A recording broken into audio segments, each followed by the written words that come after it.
Om Gam Ganapataye Namaha. In India, we had three Matacharyas. One is Adi Shankara, Bhagavat Pada. He wandered from Kashi to Kanyakumari and taught each and every part of the country about the Advaita philosophy. He is a founder of Advaita philosophy. He composed so many stotra granthas. So far, nobody composed that much stotra granthas. Whomsoever the god, whomsoever the goddess, there will be the stotra grantha composed by Adi Shankara. Shankaracharya, even in the early stage itself, he learnt all Sastras, Vedas, Upanishads, everything. Such Adi Shankara is called incarnation of Lord Shiva. At early age of 32, he attained the celestial, heaven. After that, we should not forget the great Acharya Ramanuja, who is founder of Visishtadvaita, who made the principle of Sharanagati to attain the peace and prosperous life from Lord Sriman Narayana.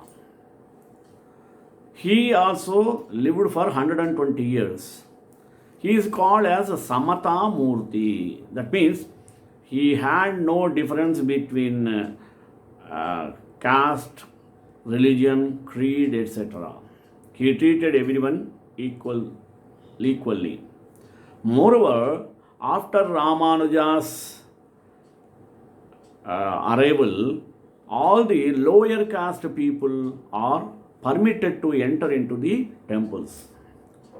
Moreover, Lord Ramanuja ascended the temple tower of Tirukottiyu, preached the Ashtakshari mantra Om Namo Narayana, though he was warned by his teacher, who taught him not to tell it outwardly. If you tell, you will be ruined. Even then, for the sake of the people, Ramanujacharya sacrificed. He never thought of his personal life, but wanted to give the mantra to all the people. He preached outwardly, externally. Because of Ramanujacharya, the lower community people are permitted to enter into the temple. Then onwards, they were calling as Harijans, the devotees of Lord Sriman Narayana. Here, third Acharya is called Madhvacharya. His principle is Dvaita philosophy. In Dvaita, he described Atman, Paramatman, both are different. Such Madhvacharya preached Dvaita philosophy to each and every nook and corner of the nation, and made so many disciples. After his regime, they followed the philosophy of Madhvacharya. He also established so many mutts, especially in Karnataka state. After the Trimatacharyas, especially in Madhvacharya disciple, Vyasa Teertha is also called Vyasa Raja, etc. names he possessed. He brought external propaganda of Dvaita philosophy of his Guru Madhvacharya. He also established some mutts. He also preached Dharma towards his devotees, and his life is meant to serve to the God and people. He treated people as God. He taught Manava Seva Iva Madhava Seva. Like that principles he maintained for a long time. Such a Vyasa Teertha is a proudly can be said as a disciple of Madhvacharya. So, Today we are going to discuss about Vyasa Swamy, disciple of Madhvacharya, in detail. Let us go in detail before the prayer. सहस्रशीर्षं पुरुषं महर्षिं तत्त्वभावनां प्रपद्ये सूक्ष्ममचलं वरेण्यम् अभयप्रदम्. Vyasadita, also called Vyasaraja or Chandrikacharya, was a Hindu philosopher, scholar, polemicist, commentator and poet belonging to the Madhvacharya's order of Vedanta. As a patron saint of the Vijayanagara Empire, Vyasatita was at the forefront of a golden age in Dvaita, which saw new developments in dialectical thought, growth of the Haridasa literature under bats like Purandaradasa and Kanakadasa, and an amplified spread of Dvaita across the subcontinent.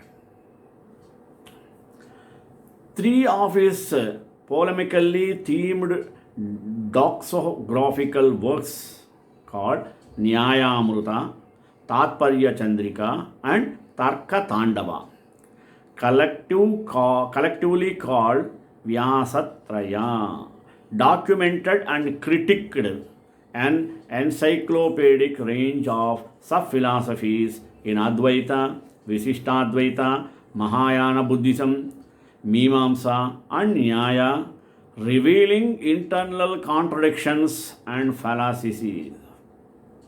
His Nyayamruta caused a significant stir in Advaita community across the country, requiring a rebuttal by Madhusudana Saraswati through his text Advaita Siddhi. He was born into a Brahmin family as Yatiraj, Brahmanya Teertha, the pontiff of the Mutt at Abbur, assumed guardianship over him and oversaw his education.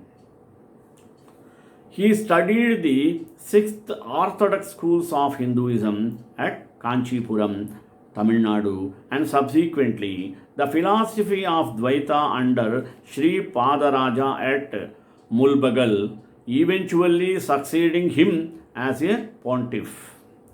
He served as a spiritual advisor to Salva Narasimha Devaraya at Chandragiri, though his most notable association was with the Tuluva king Krishna Devaraya. With the royal patronage of the latter, Vyasatita undertook a massive expansion of Dvaita into the scholarly circles through his polemical tracts as well as into the lives of the laymen through devotional songs and poems. In this regard happened several kirtanas under the nom de plume of Krishna, including the classical Carnatic song Krishna ni begane baro. Krishna ni begane baro. Oh Krishna, come fastly. Politically, Vyasatita was responsible for the development of irrigation systems in villages such as Bettamkonda and establishment of several Vayu temples in the newly conquered regions between Bangalore and Mysore, in order to quell any rebellion and facilitate their integration into the empire. For his contribution to the Dvaita school of thought, he, along with Madhva and Jayatirtha, are considered to be the three great saints of Dvaita. That's why the three called Munitrayam. Who are they? Madhva, Jayatirtha, Vyasatirtha. Scholar Surendranath Dasagupta notes, the logical skill and depth of acute dialectical thinking shown by Vyasatita stands almost unrivaled in the whole field of Indian thought. Let us see historical sources. Information about Vyasatita is derived from his biography by the poet Somanatha Kavi called Vyasa Yogi Charita and inscriptional evidence. Songs of Purandaradasa and traditional stories yield important insights too. Though Vyasa Yogi Charita is a hagiography, unlike other works in the general, it is free of embellishments such as performance of miracles, and some of its claims can be corroborated with inscriptional evidence. Somanatha mentions at the end of the text that the biography was approved by Vyasa himself, implying the contemporary nature of the work. While some scholars at least the veracity of the text to the claim that Somanatha was a smarta, hence free of sectarian bias, others question the claim citing a lack of evidence. Let us see the context.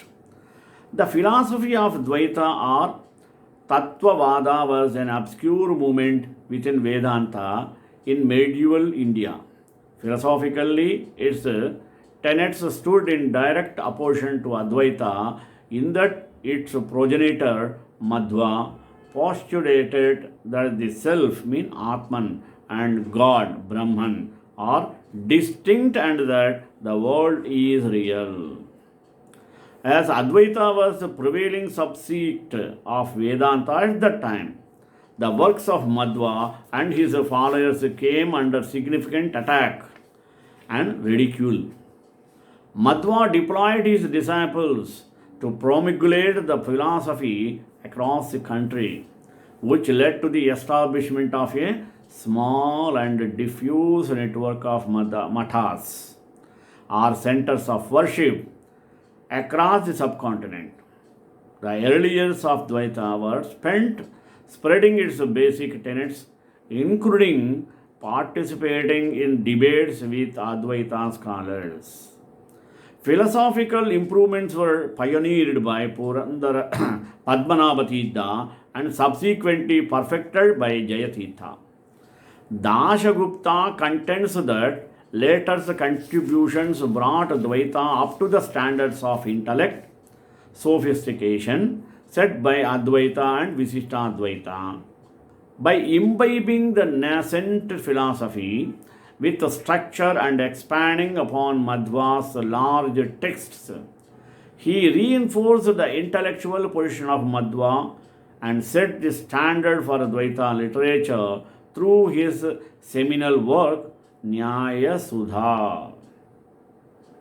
Subsequent authors such as Vishnudasacharya further expanded upon these texts and authored commentaries branching into diverse fields such as Mimamsa and Navyanyaya, a tradition which would continue for centuries. Despite the intellectual growth due to the turbulent political atmosphere of India at the time, penetration of Dvaita into the cultural collective of the subcontinent was limited. It was not until Sripada Raja, the pontiff of Matha at Abbur, who aligned himself with Vijayanagara king Saluva Narasimha Deva Raya and served as his guru, that Dvaita would receive royal encouragement and a certain degree of power.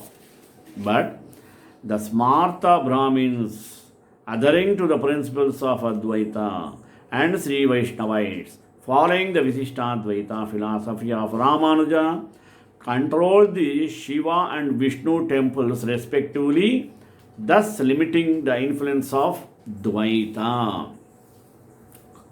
Let us see the early life of Vyasatidha. A vision of Vishnu urged Vyasatidha to return to the monastery and accept the monastic order.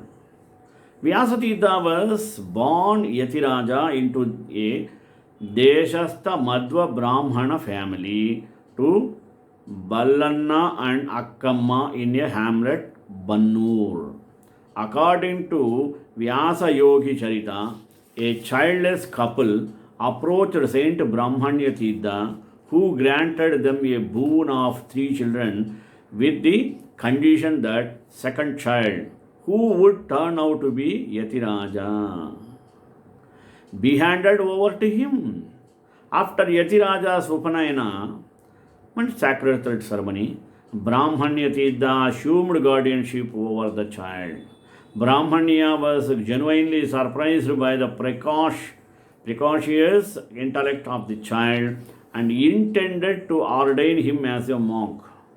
Yatiraja, anticipating the ordination, decided to run away from the hermitage. While resisting under a tree, he had a vision of Vishnu, who urged Yatiraja to return, which he did. He was subsequently ordained as Vyasa Teertha.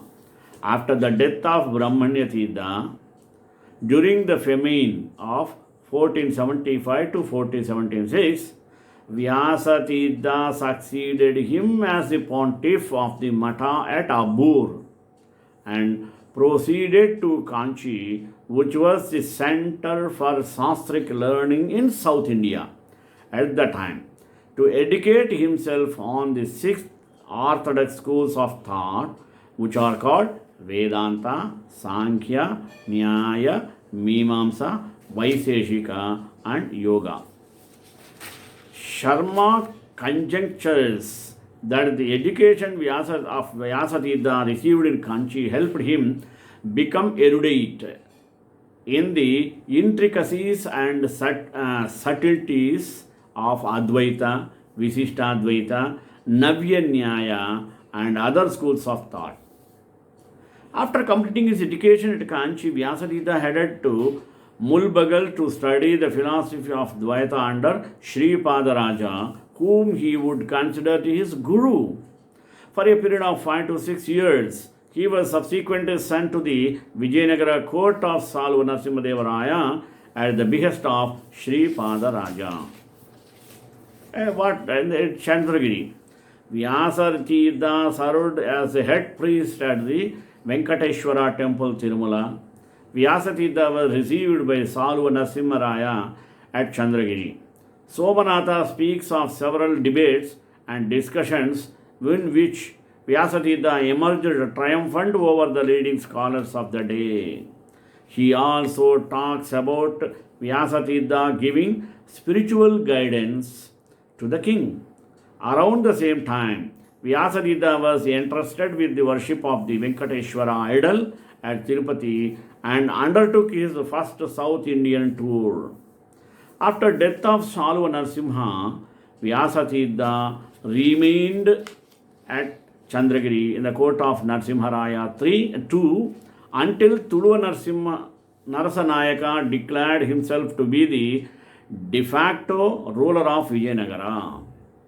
At the behest of Narasa, his son Veera Narasimharaya was subsequently crowned.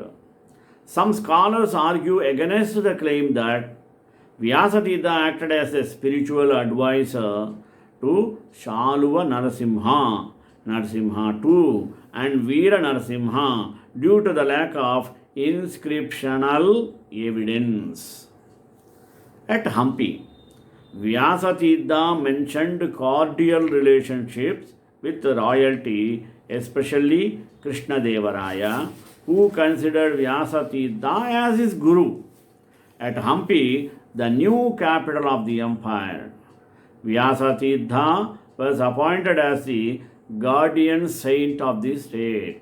After a period of prolonged disputations and debates with scholars led by Basava Bhatta, an emissary from the kingdom of Kalinga, his association with the royalty continued for Veera Narasimharaya through Narasimharaya II to become the emperor. Vyasa Teertha, who the king regarded as his Kuladevata, greatly expanded his influence by serving as an emissary and diplomatic missions to the Bijapur Sultan and accepted grants of villages in newly conquered territories for the establishment of mathas. Stoker conjectures that this was advantageous to both the king and Vyasatidha, as the establishment of mathas in these newly conquered regions led to the political stability and also furthered the reach of Dvaita. Somanatha writers of an incident where Krishna Deva Raya was sent a work of criticism against Dvaita by an Advaita scholar in Kalinga as a challenge. After Vyasatidha retaliated accordingly, Krishna Deva Raya awarded Vyasatidha with a Ratnabhisheka, meaning a shower of jewels, which Vyasatidha subsequently distributed among the poor. The inscriptions speak of grants of villages to Vyasatidha from Krishna Deva Raya around his period, including Bettakonda, where he developed large irrigation systems, including the lake called Vyasa Samudra. This period of Vyasatidha also saw the establishment of Dashakuta, a farm where people gathered and sung hymns and devotional songs. The forum attracted a number of wanderings bards such as Purandaradasa and Kanakadasa. Later years. In his later years, Vyasatidha donated a Narasimha idol to the Vittala temple, indicating his continued participation in the temple affairs. There was a period of temporary estrangement from the royalty due to internal political friction, during which Vyasatidha retreated to Bettakonda. After death of Krishna Deva Raya, Vyasatidha continued to advise Achyuta Deva Raya. Inscriptions speak of his donation of a Narasimha idol to the Vittala temple at Hampi, indicating he was still an active figure. His disciples Vijayendra Teertha and Vadiraja Teertha furthered his legacy by penning polemical works and spreading the philosophy of Dvaita into the Chola and the Malnadu region, eventually assuming pontifical seats at Kumbakonam and Sodhe respectively. Such Vyasatidha died in 1539 and his mortal remains are enshrined in Navabrindavana near Hampi. His remembrance day every year called Aradhana is celebrated in the month of Palguna. He was succeeded by his disciple Srinivasatidha. The tomb or Brindavana of Vyasatidha in Anegundi. Let us see his works. Vyasatidha authored 8 works consisting of political treatise against the tenets of Advaita. He is considered to have significant influenced him. By tracing a detailed, sophisticated, and historically sensitive evolution of systems of thought such as Advaita, Vyakarana, Nyaya, and Mimamsa, revealing internal inconsistencies, that Vyasatidha created a new form of doxography. Ramanuja's Visishtadvaita as well as Nagarjuna's Madhyamaka is dealt with in Nyayamruta. This style of polemics influenced Appaya Dikshita, who authored his own doxographical work titled Shastra Siddhanta Lesha Sangraha. Nyayamruta is a polemical and expositional work in 4 chapters. Advaita assumes that the world and its multiplicity is a result of the intercation between Maya and the Brahman. Therefore, according to Advaita, the world is nothing more than an illusionary construct. The definition of this falsity of the world varies within Advaita, with some opening that the world has various degrees of reality. For example, Appaya Dikshita assumes 3 degrees, while Madhusudana Saraswati assumes 2. The first chapter of Nyayamrita refutes these definitions of reality. In the second chapter, Vyasa examines role of pranamas in Dvaita and Advaita. Dvaita assumes the validity of 3 pramanas Pratyaksha, Anumana and Shabda Pramana. Here Vyasa argues that the principles of Dvaita can be supported by the relevant pramanas and demonstrates this by verifying Madhva's doctrine of 5-fold difference accordingly. Subsequently, the Advaita concept of Nirguna Brahman is argued against, while the third deals with the heretic of Advaita view on the attainment of true knowledge.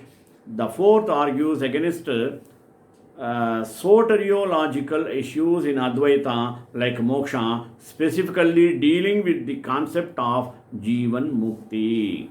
Vyasa asks whether for an Advaitin the body ceases to exist after the veil of illusion has been lifted and the unity with the Brahman has been attained. Nyayamrita caused furor in the Advaita community, resulting in a series of scholarly debates over centuries. Madhusudana Saraswati, a scholar from Varanasi, composed a line-by-line refutation of Nyayamrita titled Advaita Siddhi. Vyasa disciple Vijayendra Teertha has authored a commentary on Nyayamrita called Lagu Amoda. Vadamali Mishra composed a refutation of Brahmananda Saraswati's work, and the controversy eventually died down. Tatparya Chandrika is a commentary on Tattva Prakashika of Jayatirtha, which in turn is a commentary of Madhva's Brahma Sutra Bhashya.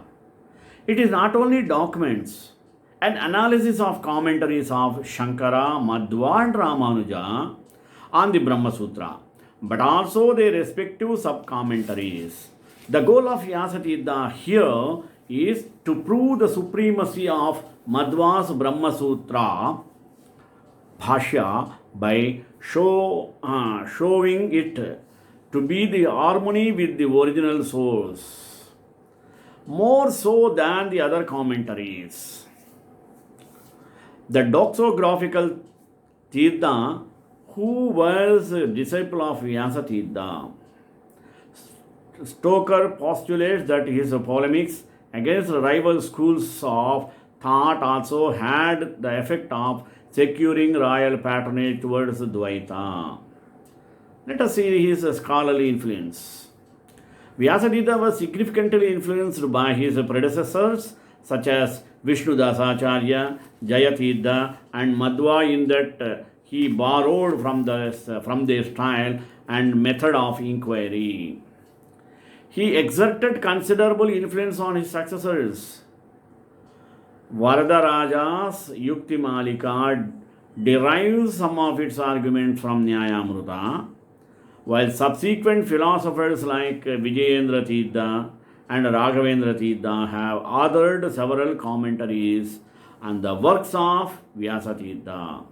Vijayadvaja Teertha's Padaratnavali, an exhaustive commentary on Madhva's Bhagavata Tatparya Nirnaya, borrows some its aspects from Vyasa Teertha's principles. His influence outside the Dvaita community is found in the works of Appaya, who adapted his doxographical style in some of his works, and in the works of Jiva Goswami. Contributions to the Haridasa movement.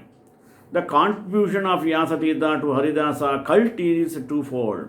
He established a forum of interactions for these bards called Dasakuta, and he himself penned several hymns in the vernacular language, Kannada, under the pen name Krishna. Most notable of those being the classical Carnatic song Krishnane Begane Baro. Vyasa was also the Dvaita movement, regardless of caste or creed.